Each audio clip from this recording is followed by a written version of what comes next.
Sa panahon ng mabilis na impormasyon at kaliwat kanang balita, kailangan mo ng isang channel na mapagkakatiwalaan, diretsyo at para sa bayan. Ito ang Balitang Pambansa, ang iyong bagong tahanan ng mainit na issue, tunay na impormasyon at mga balitang hindi mo dapat palampasin. Mula sa mga trending na kaganapan sa social media hanggang sa mga seryosong isyong pambansa. Bantay kami sa bawat sulok ng bansa para sa iyo. Hindi lang basta chismis, kundi validated news, mga impormasyon na may batayan at mga kwento ng tunay na buhay Pilipino. At kung gusto mong laging nauuna sa kaalaman, huwag kalimutang mag-like, mag-share at higit sa lahat, mag-subscribe. Dahil sa Balitang Pambansa, balita mo, boses mo, bayan natin.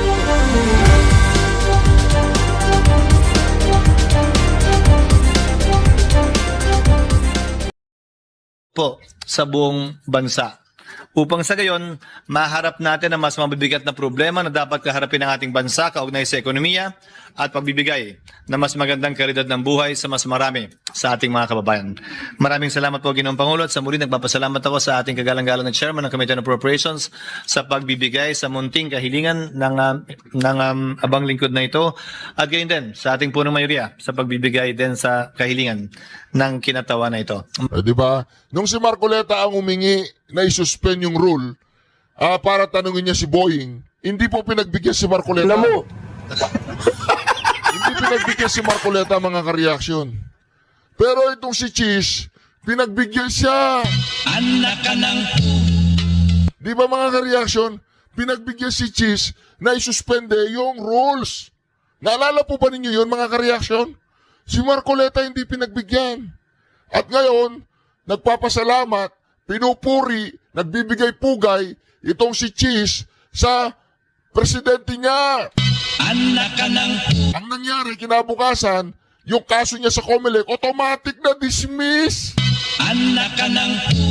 Kapag na-dismiss yung kaso niya sa COMELEC, automatic, hindi na siya kasama sa sasampahang kaso. Anak ka ng... Sino na lang? Si Villanueva na lang, tsaka sino? Si Jinggoy. Iniintay pa ni Bongbong Marcos na bumaliktad na itong si Jinggoy tsaka itong si Villanueva. Kayong dalawa, bumaliktad na. Anak ka ng... Di ba ito yung Senate President?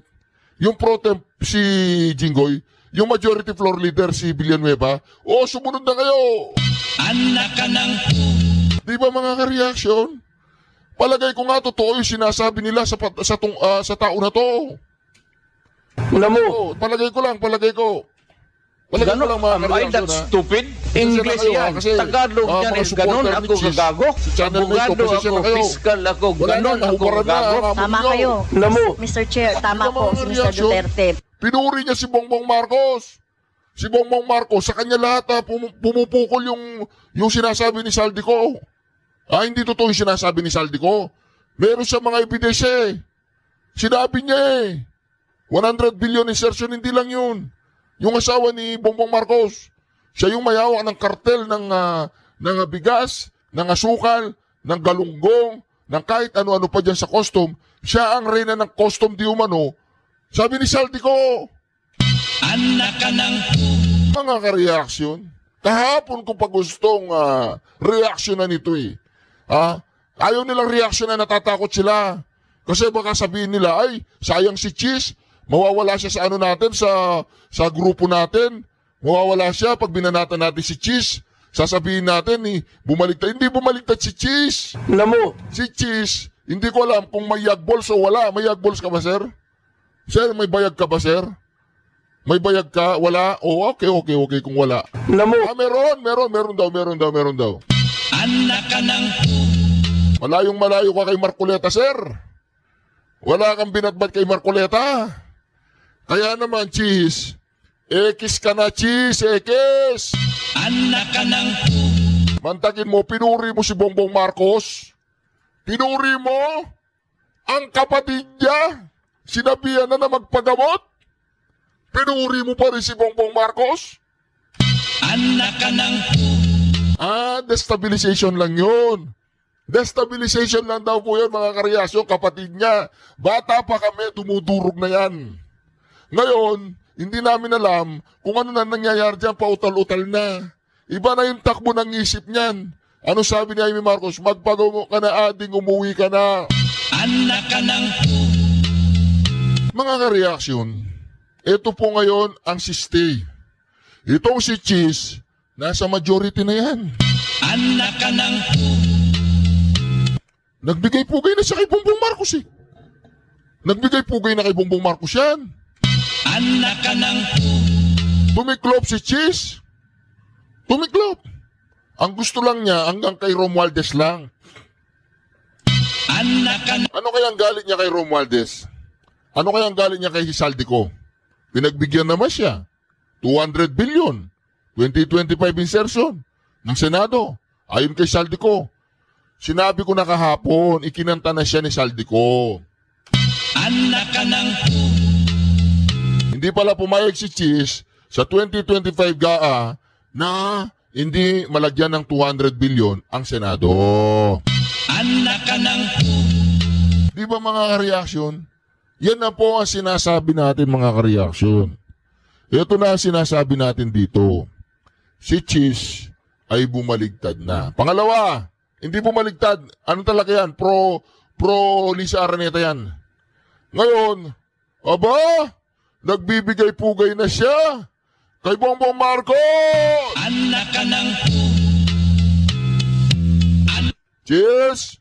2028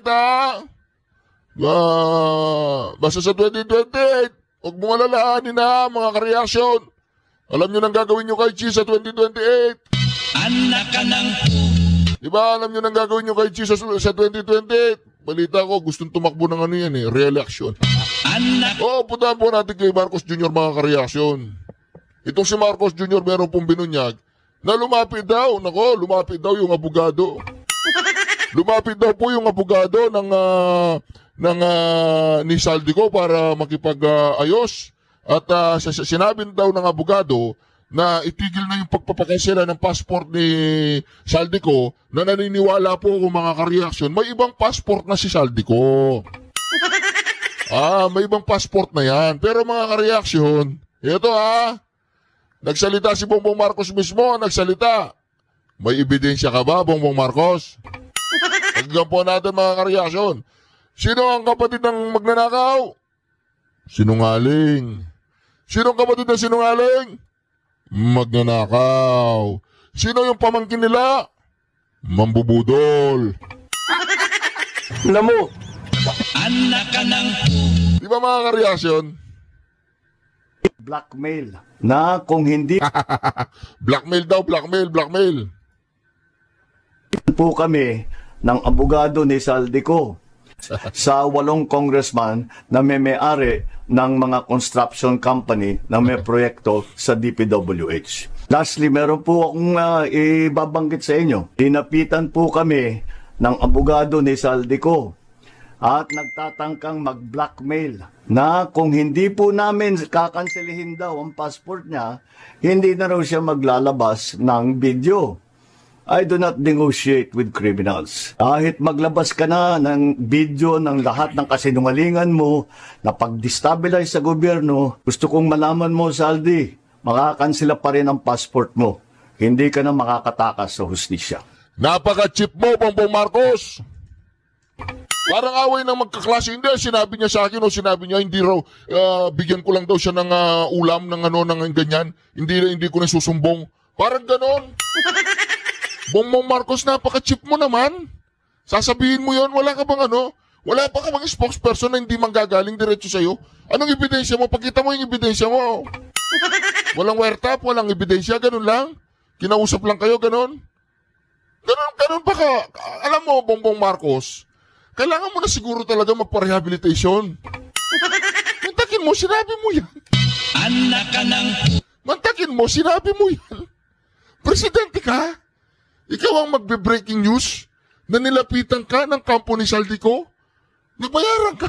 alam mo, Nabayaran na magkaroon ng compromise agreement? O sige, wag nyo nang i-cancel yung passport ha. Basta wag na kayo maglabas ng video. Namo. Ganun ba yun mga kareaksyon? Ganun ba yun? Bongbong Marcos! Presidente ka ng Pilipinas, hindi ka presidente ng TODA. Namo. Anak ka Di ba mga kareaksyon? Grabe naman. Grabe naman yan, Bongbong Marcos. Grabe naman. If I can do it in 1 week, magre-resign ka? Yun! Yes. O sige, call ako. Call ako. So, Mr. President, we will meet. Parang ano yun, call ako, sige, call ako. Ano, gusto mo? Sutungan tayo mamaya, call ako. Gusto mo, call ako. Ayos din tong si Cayetano magalit no. Naalala ko nung nagalit siya, nakaaway niya si Subiri.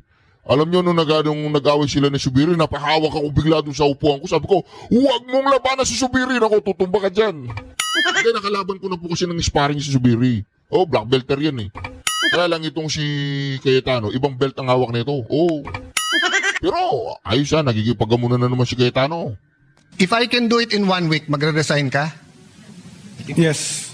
O sige, call ako. Call ako. So, Mr. President, we will meet tomorrow. And I will bring an IT expert. You bring the list of the 160 hospitals and all of this case rate. Okay?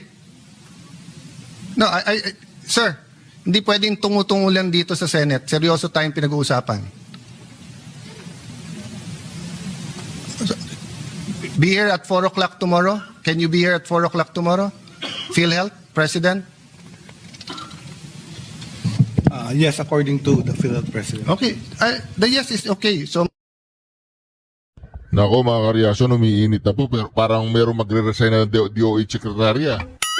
Gusto niyo po malaman kung ano yung buong istorya nung senaryong yon? Gusto niyo malaman?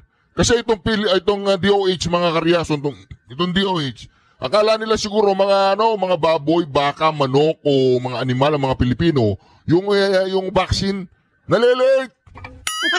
Yung vaccine para sa mga bata nalilate. Senator Tulfo, alam mo naman respeto ko sa iyo at never ako nag-i-interrupt. Pero It's okay. yung ganong klaseng sagot ng DOH, wag tayo magbuluhan dito. Health ng mga bata to eh. O, di ba? Si Tulpo kasi, siyempre, ano alam ni Tulpo? Namo. Ano alam ni Rapi Tulpo, yung mag-asawang magkapitbahay na nagtorjakan, tapos nag-iwalay, tapos mag-view siya ng 3 million views sa 2 video, aabot ng 10 video, kikita siya ng milyon-milyon, tapos bibigyan niya ng 50,000 yung dalawang mag-asawa sa content niya. Ay, hindi totoo yun, o, tanggalin po sa record yun, hindi pala totoo yun eh. Namo. Haka-haka ko lang yun. Walang YouTube channel si Tulpo, wala daw YouTube channel. Namo. ka ng Ito mga kareaksyon, napakinggan natin. Dito po lahat ng ugat, ang pinagugatan ng ugat. Ito po. Senator Tulfo, alam mo naman respeto ko sa iyo at never ako nag-i-interrupt. Pero It's okay. yung ganong klaseng sagot ng DOH, wag tayo magbuluhan dito. Health ng mga bata to eh, future ng bansa to. Tapos ganyan ang sagot natin na meron ganito, merong. Hindi totoo yun. 2 years na. Kailan magbabago yan? Can you guarantee us? O yun, isang tanong lang. Can you guarantee us in 2026 there will be no delays? Because if not, let's get a secretary who can. Cambodia at saka Laos hindi nalilate yung bakuna eh. Pilipinas nalilate yung bakuna. Sorry for that, Mr. President. Yes, we took that up the last time around, if the chairperson will recall. The LGUs may, but ang presyo, times 10. Kung 10 pesos ang bili ng DOH, pag LGU ang bumili, Mr. President, hindi nagiging 150 pesos or 100 Mr. pesos. President, hindi lahat po I just called yung city health namin. There are certain vaccines they're not allowed to buy. Kasi DOH lang ang pwede. Yeah, anyway, doon man sa pwede, mas mahal, kaya hindi Okay. sila pwede. Okay, Go ahead. can I give a quick response, no? Well, Mr. President. So, Mr. President, the Secretary admits that they've had a major procurement problem. In fact, he has fired their procurement officer. As to whether they can handle it better next year, I don't know yet if there's an answer because the Secretary admits that given the billions of pesos involved here, there is so much competition among the bidders. And this representation recognizes that that is an issue, but that this representation also recognizes that if there's a will, there's a way. Because if Cambodia and Laos, if we do our job well, hindi dapat... Madam Chair, just as a follow-up. Let me complete my Yes. sentence. These bidders should be the ones Let me complete my sentence. Magkapatid po yan, ha? Trabaho lang, walang personalan. following our rules and not dictating. Because of the delay, then we are now putting, I am one with His Honor that we are putting our children's lives at risk. Yes. Sorry to interrupt, Madam Chair, but you're talking about bidders. Hindi ba ang ginawa ng DOH dinaan sa UNICEF? Di ba ang procurement nyo ng vaccines ng routine dinaan nyo sa UNICEF? According to the Secretary, before it was, and this representation also remembers, before, like for example, the hepatitis what's B before, vaccine Madam was Chair? passed Last year. through UNICEF. Pero now, according to the Secretary, mga 10 years ago pa daw, that, according to the Secretary, nung USEC pa siya, sandali, I am receiving So last conflicting year- information. Hold on. Yeah. Hold on. Di ba? Dinaan na sa UNICEF. Luka na yun.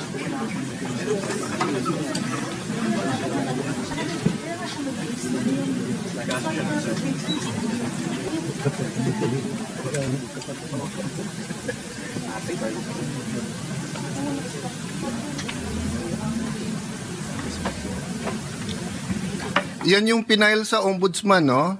A release of 1.2 billion to UNICEF from February to July 2024. Ano yung matagal na at dati? At coincidence lang ba kasi tumatakbo yung secretary sa WHO? That's why I said, give me a minute to get a clear response. So, due to the measles outbreak, there was a purchase. Is it a one-time purchase? There was a one-time purchase through UNICEF because of the measles outbreak. But aside from that, they do not purchase from UNICEF. So, Okay. there is honest correct. So, There no. was a purchase. Yeah, so the point is kasi, hindi dapat magkaroon ng problema sa bidders eh. 'Di ba? Ang passport, 3 years nagka-problema sa Aquino administration. 1.5 years 1 year nagka-problema before my time sa DFA. Noong time ko 9 months kaming ginugulpe. Then we solved it. O sa LTO, 3 administrasyon, umupo si Vince Dizon. In 3 months na solve niya. Plaka ng kotse. Di ba, Senator JV, Senator SP, I think, di ba, nung term mo rin yun nung daming problema sa LTO di ba, yung plaka tsaka yung even lisensya. Na-solve lahat Di ba? So, I mean, eto, immunization sa mga bata, you don't know how to slap people around. May mga siraulong bidder dyan, naloloko-lokohin yung bidder, di pakulong nyo. You cannot, sorry Senator Tulfo, usually ako malamig uno, ikaw mainit ulo, pero you cannot guarantee, I'm not talking to you, my dear ate, I'm talking to the DOH family and the secretary. Atin si Senator Tulfo sa podium. If the secretary cannot guarantee us that in next year there'll be no delays, of course, yung delays that are not foreseen, di ba? Kung may bagyo or nagsara ang mga port at hindi ma-deliver. But yung delays that happened the last 2 years, he has no business being secretary. Imagine, Mr. President, nandito tayo ngayon, 7 p.m., nakikinig tayo, nakailan beses na ang DOH. Hindi nyo magagaranti na bakuna lang, hindi on time. 30% of our kids are endangered of stunting.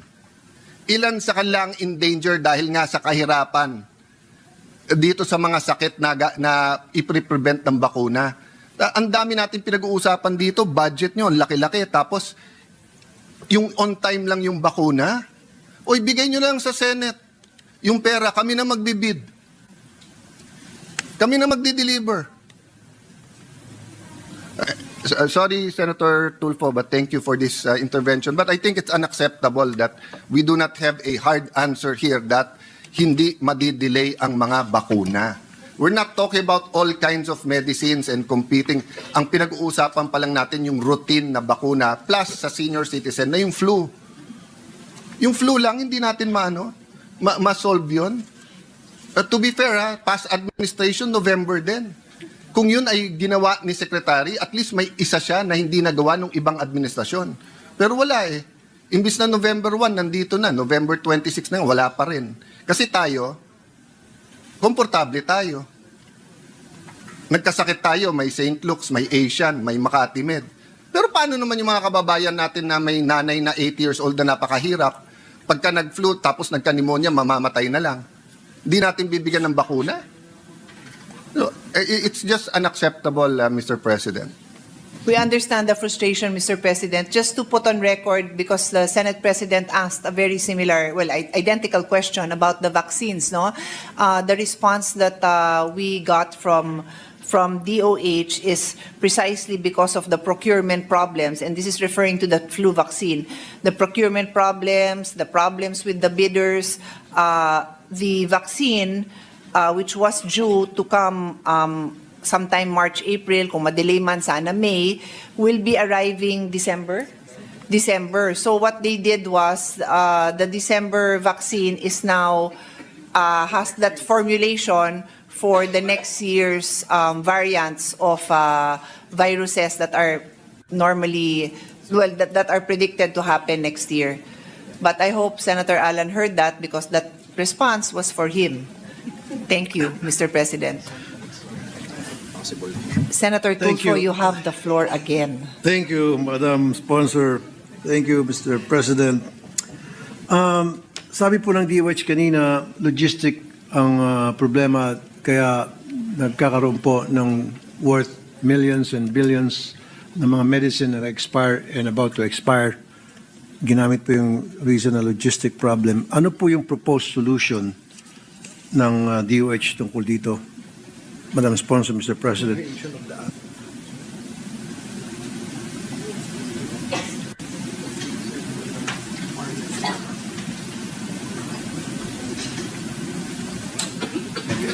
So the solution there, Mr. President, is to improve this asset management and supply chain, and the Secretary created a committee that will be handling that, so that they can make timely orders for the products that need to be replenished, and would not be ordering for those items that still have stock, Mr. President. Thank you, Madam Sponsor, Mr. President. Baka hindi naman po yung logistic problem ang problema talaga. Baka ito yung incapable small-time fly-by-night na mga nanalo ng mga supply contract, Mr. President. Nabanggit nga kanina Senator Cayetano, Senator Alan Cayetano, na late na dumarating yung mga medisina. And it's been happening for so many years, Mr. President, time and time again, year after year. Ba't di natin mapatigil-tigil na yan? Bakit hindi tayo naghanap ng sistema ng once and for all? Mabing na po yung solusyon na yon na sinasabing logistic problem at kaya nag-expire ang mga medicines worth by the billions. So, Mr. President, according to the Secretary, it's not that recent, no? A few years ago, because Yes, a few years ago. based on that ruling, the DBM came out with various guidelines for different